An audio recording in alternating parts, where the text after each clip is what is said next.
Hey everyone, my name is Coco and I want to welcome you to another episode of Open Mic. And today we have some really special people on our podcast. We have Miles and we have Haley. And we're just really glad because today we're going to talk about stepping out in faith. And we think it's a really important topic that all of us have an opportunity to step out in faith in one way or another. And so we're just going to dive into this topic a little bit more. But first, we want to get to know Miles and Haley first. So, Miles, you used to work at Starbucks. I did. I want to know any insider information that we can get, a little secret menu, or what do we need to know as the listeners? You know, I think probably one of the most important ones is that a lot of us know someone that works at Starbucks. And if you can get them to take you, that's an automatic 30% off your bill. If you go with someone who works at Starbucks, you're getting 30% off that bill, no question. So wow. Yeah. Okay, so all of our friends who work at Starbucks, let us know. Yes. We'll go get some Starbucks, 30%. That's a big deal at Starbucks. That's huge. It's huge. Man. You're talking a few bucks at least. Yeah. Man, okay, so Miles, you used to work there, so you know the ins and outs. What's your favorite drink, your go-to? Right now it's fall season, and so I'm going pumpkin cream cold brew. Until the pumpkin is gone, that's my go-to drink, and then I'm sad for the rest of the year. Aww. So, yeah. Love it. Yeah. I love it. That's awesome. Haley, you're a big coffee girl too. What is your go-to fall drink? Fall specifically, I get, hear me out, it's kind of a complicated order, but I'll get a iced pumpkin spice latte, and then I'll add like 3 or 4 pumps of white chocolate to it because I am kind of a baby. I don't like strong coffee, so I'll do that, and I'll make sure it's like extra sweet, and then I'll also get oat milk, a dairy substitute. So and then usually add pumpkin cream cold foam at the top. Whoa. So I'm probably the person that all the baristas hate. You need to go to get that 30% off. That's awesome. Haley's spending $10 on a drink at Starbucks. For sure. Man. Well, so you like the sweet drinks. Okay, I do. That's great. I love that. Well, so fun. Well, guys, we're really excited that you're on this podcast, and I get the privilege of working with Miles and Haley through the residency program here at High Street. And really, as we're talking about stepping out in faith, we want to talk about the residency program as well, because both of you in your own journeys have taken a step out in faith and said, hey, I'm going to set 1 year aside of my life to dedicate it to preparing for full-time ministry and taking classes here at the church. And so we want to just hear a little bit of your story. So Miles, we're going to start with you. Yeah. Tell us a little bit about your journey of stepping out in faith and saying yes to God to the residency. To the residency, yeah. It was a tough choice, honestly, because leading up to starting the residency, I was working full-time at the hospital, and I was also working with the youth part-time. And I realized pretty quickly, in order to step into the residency, I was going to have to give up the full-time job at the hospital. And that meant full-time income.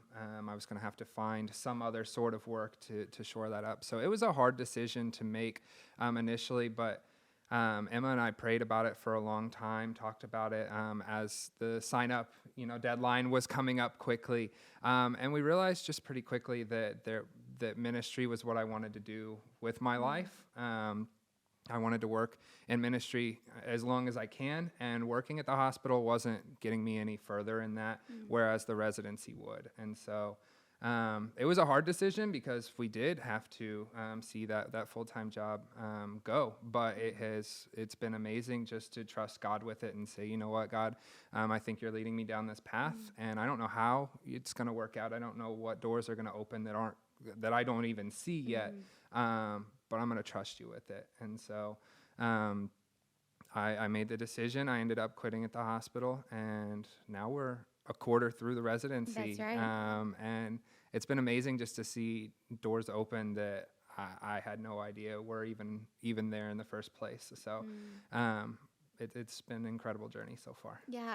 I mean, I think that takes a lot of faith to say, hey, I have this full-time job. You have a wife, you have a baby. Right. And for you to say, okay, I'm going to take this step of faith, and it's scary. Like, that's a scary thing. Yeah. And you did it, and God has stepped in and provided. And I think that's such a testament to anybody who's out there who's like, man, like, I want to take a step in faith in doing this certain thing. but I'm scared. Like, this is a little too much. Right. And yet, it's so encouraging when we can hear other people's stories of, okay, I stepped out in faith, and this is how God provided. This is how God answered that prayer. Sure. So, man, that's so encouraging. Thanks for sharing that, Miles. Yeah, of course. Haley, tell us a little bit about your journey. We're working at a school full time. You were like on track with your career. And then I remember we had a conversation at Kingdom Coffee. And that we're like, oh, things are about to change. So tell us a little bit about that. Yeah, so my story kind of starts out actually when I was still in college. I accepted Christ when I was in college, and so I knew I really loved the Lord and I really loved serving Him, but didn't really do much with it beyond that. And so I kept changing my major. I changed my major 8 times while I was in college in a matter of 3.5 years because I could not settle on what I wanted to do. I would get burnt out of everything I was doing. I wasn't passionate about anything that I kept deciding on. And so I ended up landing on a general studies degree and just trying to get out as soon as possible. So I finished early in 3.5 years. And I totally see God's provision in me being able to finish early, but I still just was very unclear on what I wanted to do. So I actually joined AmeriCorps for a year, and it was a 2-year contract, and I committed to joining AmeriCorps and being placed in a local high school and advising younger students, like high school students, into what they want to do after high school. So whether that was college or trade programs or entering the workforce, I was helping guide them through that process and applying or finding places to live post high school, things of that sort. And I just find it ironic now because looking back, I had no idea what I wanted to do, and I knew I had this call in my heart to work in ministry, but I just kept pushing it down because I didn't know what that looked like for me. And so eventually, High Street had rolled out the residency program, and I finally felt peace about what my next steps were. I knew that my first year of contract with AmeriCorps was going to be ending soon, and the expectation is to resign unless you have a job offer lined up. And so I decided to resign and apply for the residency, and I was accepted, but I was working full-time, so I had full-time income. I was kind of living my life, still trying to figure out what I wanted to do, and I committed to the 11-month program to basically to invest my time into what it looks like to work in ministry for the rest of my life. That's so good. So you guys both had full-time jobs, full-time income, and you said, hey, actually, I'm going to stop that, and I'm going to do this. I'm going to pay to do this residency program. Right. What are some things that God has taught you through this process of stepping out in faith and saying yes to God as opposed to just being comfortable? I think for me, one of the biggest things that I stress about in my life is finances, because like you said, I do have a wife and a kid, and we bought our house recently. So that was one of my biggest worries, and it's just been incredible to trust God with it and see how He works through that. Between a different job offer that I wasn't expecting, which was incredible. But on top of that, just crazy things, I make this decision and all of a sudden there's a tax credit coming for anyone who has children. So $300 a month that I just wasn't expecting at all. Family started reaching out saying, hey, I heard you're doing school. Can we help you in some way? That I never reached out and asked, I need help. Would you guys be willing? They reached out to me and said, hey, we just want to be a blessing to you.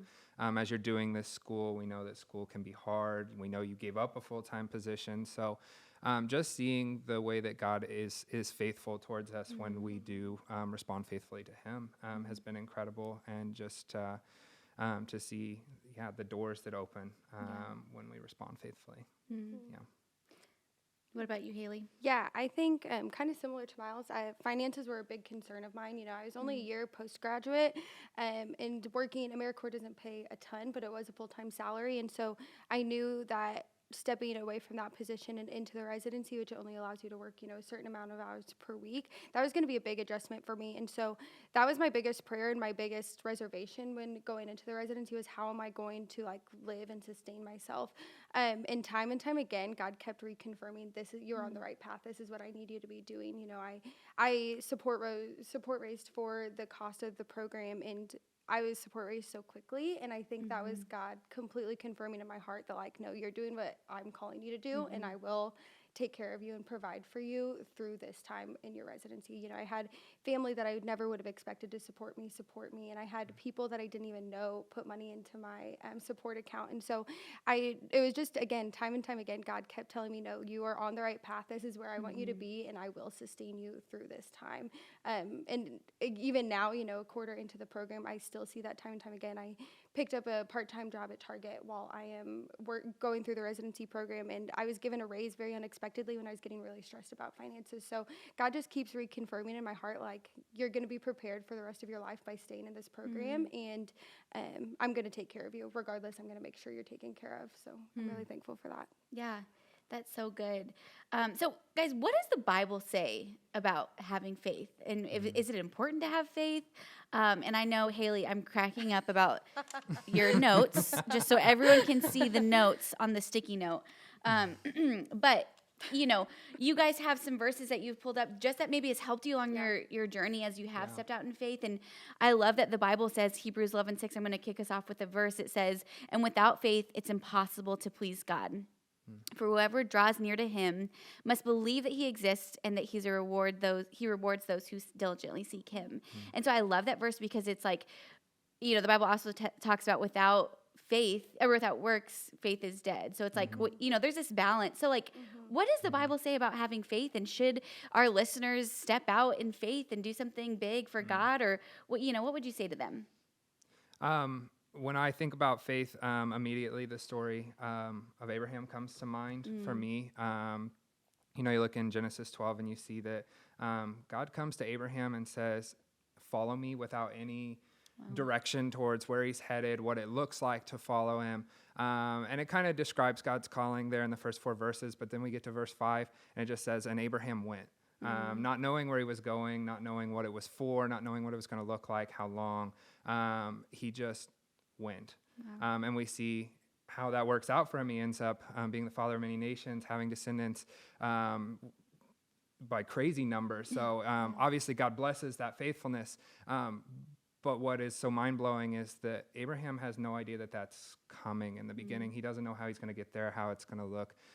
He's just faithful in following God's calling. And so that's what I tried to kind of meditate on and remind myself as I was coming to this decision making of, am I trying to stay safe in what I know, or am I trying to follow God and see what God's going to work out in my life for the better? So I think that the Bible's very clear that we have to be willing to follow where God is leading us. And that does involve faith in not knowing what it's going to look like, not knowing where the finances are going to come from, how or if we're going to have a job after we finish this, what it's going to look like at all. All we have to do is trust God and say, you're working here and now, and I trust that. So. Yeah. So would you say, Miles, that that's just like Abraham, he had one step of obedience. And then God wasn't like, okay, and I'm going to show you everything right here, right now. Right. It was like, I'm going to show you this first step, and I'm going to ask you to do it. Right. And I think that applies to so many of us because there's things in our life that we need to say yes to, even in the little things. And we need to step out in faith and do that. And I think of, Psalm 119:15, it talks about how your word is a lamp unto our feet and a light unto our path. So it's not like we're going to light it all up and you're going to see everything, the whole big plan. It's like, no, like say yes to those little things. So I would pause right there, like, and tell the people listening that if there's something that God's calling you to do that's even small, that's a step of faith. Do it. Yeah, absolutely. So that's a great example, Miles. That's so good. Yeah, and I have kind of this life verse that I just find myself repeatedly going back to time and time again in times of uncertainty and stress and worry. And like I said, I changed my major 8 times, so my life has been full of a lot of uncertainty, especially since after I accepted Christ. But Isaiah 58:11 says, and the Lord will guide you continually and satisfy your desire in scorched places and make your bones strong. And you shall be like a watered garden, like a spring of water whose waters do not fail.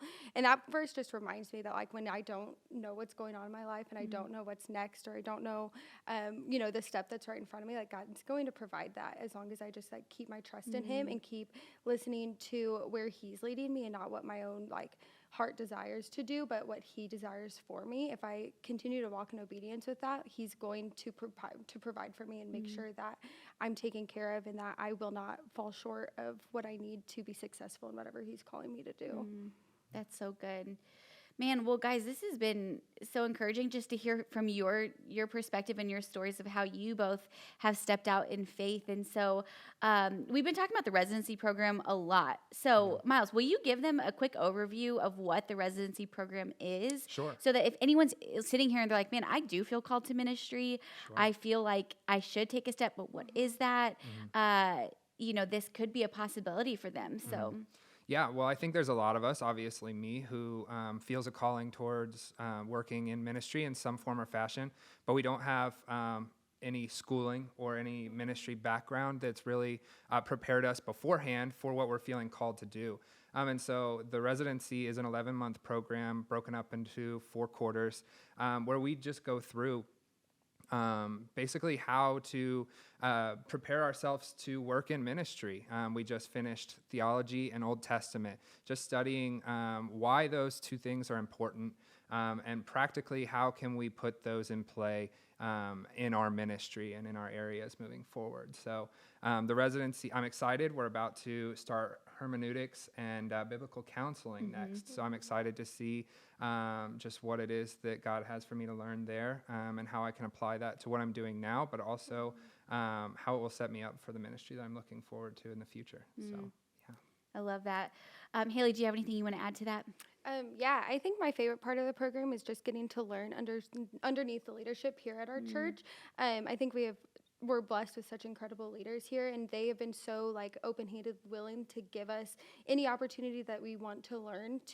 You know, we've even had the opportunity to get a hand in production, so we're prepared really for whatever ministry might throw at us. And I also love that we are given a mentor throughout the entire year-long program, so that, you know, when we're stressed and pressed and when, you know, spiritual attacks come, like we have somebody to guide us and pray with us and walk alongside us and just answer our questions and just really be there and be on our team. And I think that's really important and been a really valuable part of our time as residents, for sure. Yeah. And Haley just finished leading the charge with Fall Fest, which was an incredible thing. And so it's been awesome just to see y'all lead and just keep doing what you're doing, and it's just been really cool to see that. So we're excited for what God has in store for both of you. And and Miles is in the youth, so he's killing it in the youth. I get to work with the youth, which is just such a blessing. We've seen 40 saved this year, Yeah, so it's that's just incredible. Yeah. Man, well, God is really working, and I'm just thankful that you guys both said yes and stepped out in faith, because this was something our staff wanted to do, but we're like, is anyone going to do it? So even I feel like for us, it was like a step in faith of like, okay, God, we feel like this is what you want us to do, but are people going to want to do it? And so praise God, people wanted to do it. And I just feel super blessed to be able to even sit here today and talking about taking a step out in faith. And so just as we wrap up, like I want to just encourage anybody who's out there who has something that they're like, man, I feel like God's calling me to do this, but you're feeling scared or you're feeling nervous. It's like those things are totally normal.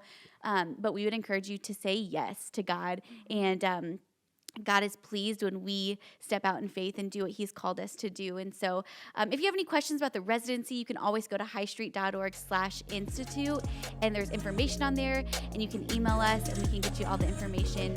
But we just want to say thanks for listening to another episode of Open Mic.